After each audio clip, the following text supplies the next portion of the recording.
Okay, so the chicken's fabricated and all you have left is the carcass. Now what are you going to do with this? You're not going to throw it away. You're going to make stock. All these leftover bones are the perfect base for you to make your own homemade chicken stock.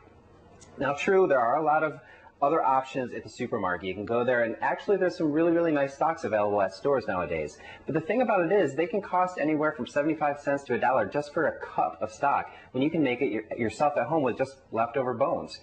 If you look at the ingredients on the can from the store, chicken stock is the #1 ingredient, but right after that, salt, then monosodium glutamate, dextrose. I mean, it takes a while before you get down to celery and onion, two basic components. When you make it at home, it's going to be so simple. You're just going to have the basic ingredients. You're not going to have all those additives and preservatives and other things that you really don't need in stock. It's just going to be all your own. So what are the benefits of making your own stock at home? Again, very cost effective. You're just using leftover bones. Secondly, you have solid control over what goes into the stock. You have control over the flavors that go into it. You also have control over all the additives that are added to it. And finally, when you're making the stock at home, it's going to make your house smell incredible.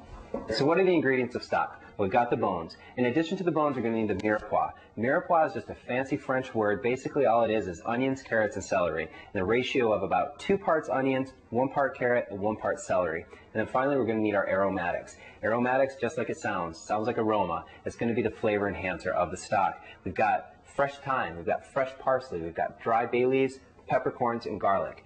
As I said, I'm not a fan of garlic, so I'm actually not going to use the garlic, but if you want to use it, go ahead. Bay leaves, you can use either fresh or dry. I personally prefer the dry, so we're going to use dried bay leaves. Peppercorns, you don't want a lot of them. I've got under 10 here. And then we also have fresh parsley. I would definitely say always use fresh parsley. And actually, we're only going to be using the parsley stems. That's where a lot of the flavor lies. We're just going to use that part right there. So if you use dry parsley, you're only going to be using the leaves. You're not going to get the same effect. Finally, we have fresh thyme.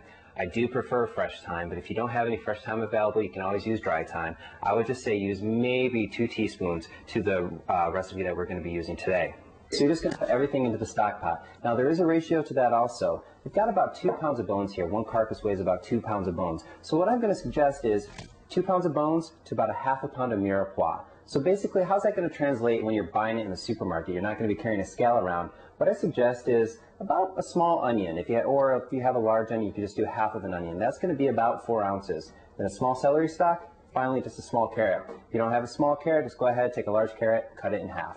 All right, so what are you going to use for your stock pot? Now really, any large pot will work. I have a stainless steel stock pot here, which is a perfect size if I'm just going to do 1 carcass. Sometimes I actually go out and I'll buy like 3 or 4 chickens and I'll fabricate them all up. So now I've got 3 or 4 carcasses. So luckily I have a 20-quart stock pot. I would definitely suggest if you're going to go over 2 carcasses to invest in something like this so that you can actually like have a lot of room, put a lot of water, and make a good batch of stock. All right, so what we're going to do, add everything to the pot. Let's get our carcass. Also in there were the neck bones and the wings that we trimmed off. Now we're just going to add our mirepoix. This goes right in there. Finally, we're going to add our aromatics. Remember, I said we're only using the parsley stems. Just going to clip that off. You can always say the leaves. You can use that for flip something else. Got our bay leaves, thyme, I'm not using the garlic, and then our peppercorns. So now we're just going to add cold water. Just going to add enough water to cover up everything that's inside the pot. Enough water so that you can really get a lot of the flavor out of there. Now it's very important that you use cold water. An objective when you're making stock is to have it as clear as possible. Clarity. You really want to go for clarity, but clear as possible. It's really tough to get a super clear stock, trust me. But if you use cold water, what it does is a lot of those impurity proteins will go ahead and dissolve in the cold water, and then as you start to heat the stock, they're actually going to coagulate and rise to the top so you can skim them off. If we're to use hot water, they would start to coagulate immediately, and then they would just make the stock a lot more cloudy. All right, so we're going to get the stock going. You want to start it off on a high heat to bring the temperature up, but once it starts to get to a good simmer, you want to turn the heat down. You do not want this to get to a rolling boil. If it goes to a rolling boil, all those impurities that are going to come up that we're going to skim off, they're going to start to boil back into the water, and it's going to make a really cloudy stock. We've got the stock up to a nice simmer. As you can see, it's not on a rolling boil. It's just got some bubbles coming up. It's at a nice simmer. Want to pay attention to that because, again, if you get to a rolling boil, it's going to take all these impurities that you see collecting all around here. It's going to start to boil those back in. You're going to have a really cloudy stock. Another disadvantage of having a rolling boil, as this keeps reducing, a lot of the fat is going to come out of the skin from the chicken and the bones, and that's going to collect on top. If you let a rolling boil continue, it's actually going to take that fat and re-emulsify it into the stock. So now you're going to have a fatty stock, and also you're going to have a really cloudy stock. All right, and now that we've seen, again, these are all the impurities that I was talking about. They started to coagulate and rise to the top. We're going to start skimming. You want to check back every once in a while and make sure that you keep skimming. Skim frequently. Make sure that you get rid of all this stuff. Just get a nice slotted spoon, get in there, and just dump them off. There we go. I'm going to check back probably about another 20 minutes. We make sure to check back on it quite frequently to skim off all the impurities, and now it's been going about 3 to 3.5 hours. Again, we only have one carcass that we're actually turning into a stock here, so 3 hours is plenty. 3.5 hours, we're going to get a really rich stock. If you're going to go up to 2, 3, 4, 5 carcasses, you want to make sure that you give it at least 4 to 6 hours, 6 hours being ideal. That's going to really let it reduce and collect all the flavor. So the next step now, we need to strain it. What we're going to do is we're going to strain it directly into the bowl, but we're going to put this bowl into an ice bath. Got our colander ready, so we're going to go grab the stock and we're going to strain this off. The whole idea is we want to go for a really clear stock, as clear as we can possibly do it. And if you were just to dump this through the colander into here, you're going to mix up all the stuff in there, and there's a really good chance that you're going to create a stock. So the best way to do it is just take a measuring cup, some sort of cup, and you're just going to be very careful, and you're going to just kind of slowly get the stock liquid, carry that over, and pour it through here.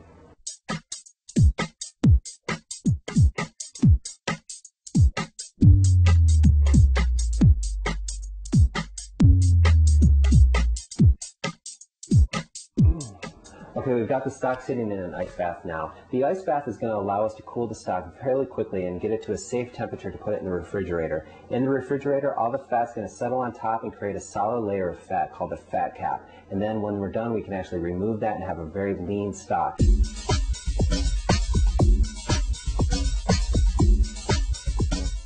Okay, so the next step is degreasing your stock. Basically, when you allow your stock to cool properly in the refrigerator, all the fat's going to rise to the top and it's going to cool and form a solid fat cap, or a semi-solid, depending on how much fat that you actually have in your stock. So basically, all you need to do is take some sort of skimmer. Here I've just got a very simple flat slotted spoon. I'm just going to go in, skim the fat, and discard that.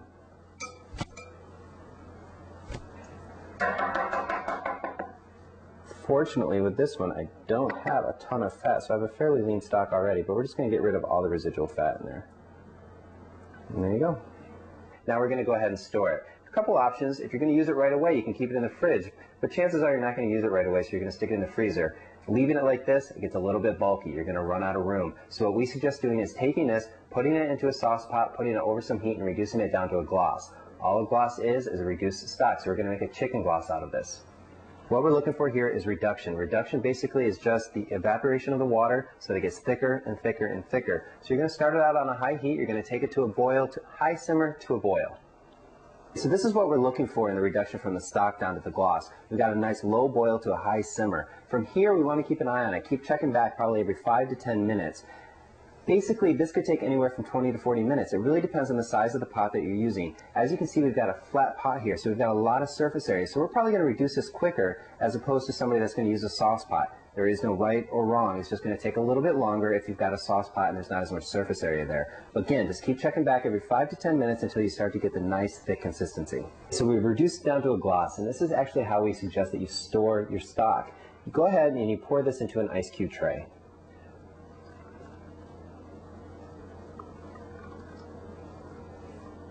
From here, we suggest that you actually take this tray, put it in the freezer, and let it freeze completely through. Basically, what you're creating are gloss ice cubes. Once it's completely frozen, take it out of the freezer, pop them out of the tray, and throw them into a Ziploc storage bag and back into the freezer. No bulk, and now you can take them out and use them as you need them.